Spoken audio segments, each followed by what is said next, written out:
Yo, yo, yo, yo! What's up sa inyong mga tikoy? Nandito na naman si Sam.Vlog!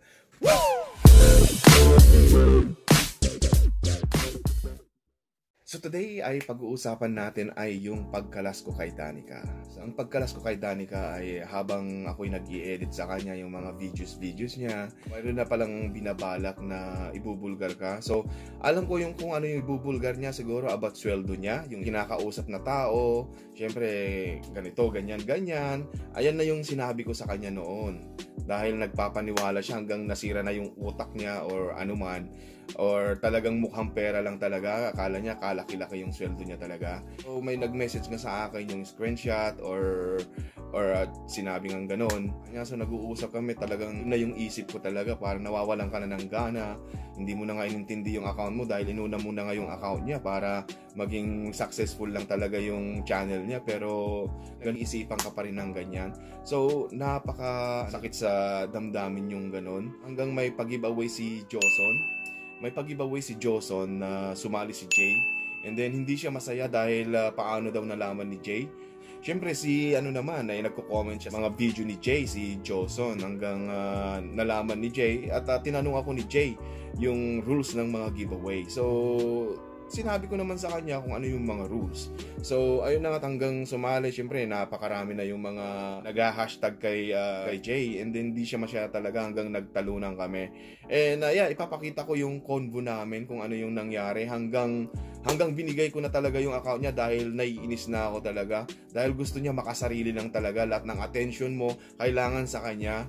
Tapos kung magkwento siya yung mga kwento niya, yung bagong video niya, talagang napakasama ako naman talaga. Baka niyo na makikita yung mga reaction ko na gaganya-ganyan ako. Siya talagang napakagaling siyang actress, and marami ding mga kwento-kwento na wala namang katotohanan dahil wala naman siyang pinapakita. Ito talaga ipapakita ko sa inyo kung paano ako kumalas kay Danica. Sa totoo lang, ang pagkalas ko talaga yung conversation namin about Jay. Yung mga hindi nakakaalam about Nika Jay, si Danica at saka si Jayco ay dating lab team yan, at ipapakita ko sa inyo yung mga ginawa nilang mga videos.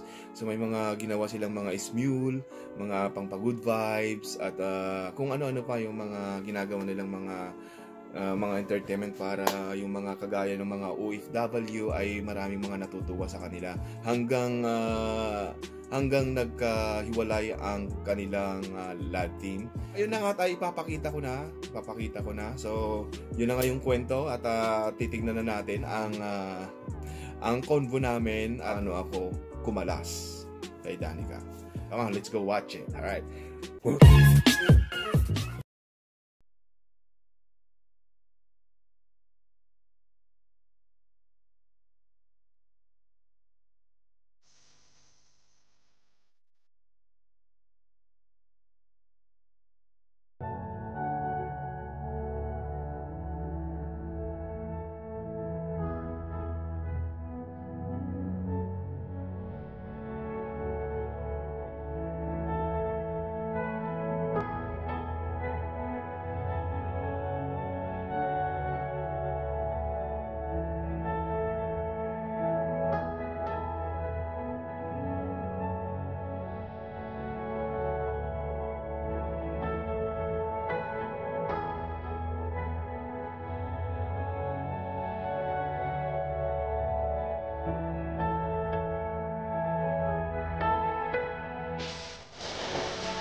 Woo! So, nandito na naman tayo. Nagbabalik na naman sa Samdat Vlog.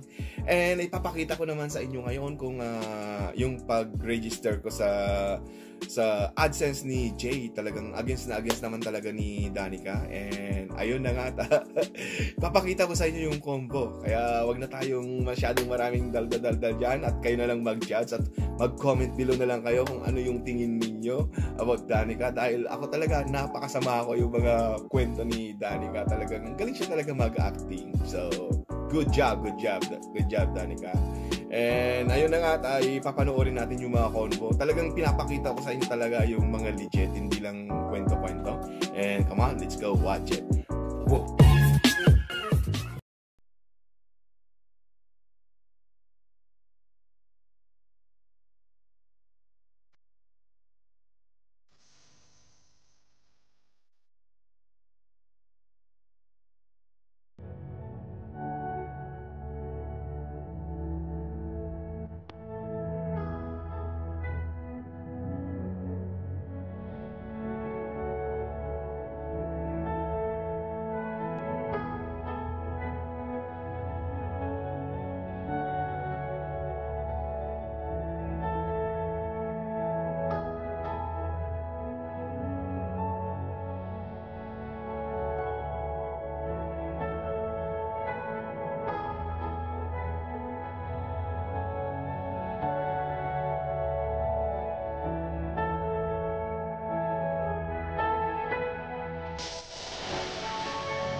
Dito na at natapos na naman tayo. At anong tingin ninyo yung mga convo namin, kung gaano ka selfish talaga si Danica? Hindi ko lang alam sa inyo, nasa sa inyo na yan kung paano yung tingin ninyo sa aming mga convo. And sa totoo lang, wala naman akong dinidelete talagang mga conversation namin dahil hindi mo naman talaga madidelete yun eh. And alam nyo naman yan, kung sino yung mga may mga Facebook, ay wala kayong maididelete dyan. At kita niya lang kung gaano, nung nagalit ako talaga sa kanya about the conversation namin, yung video niya dati, yung first video na panira niya sa akin.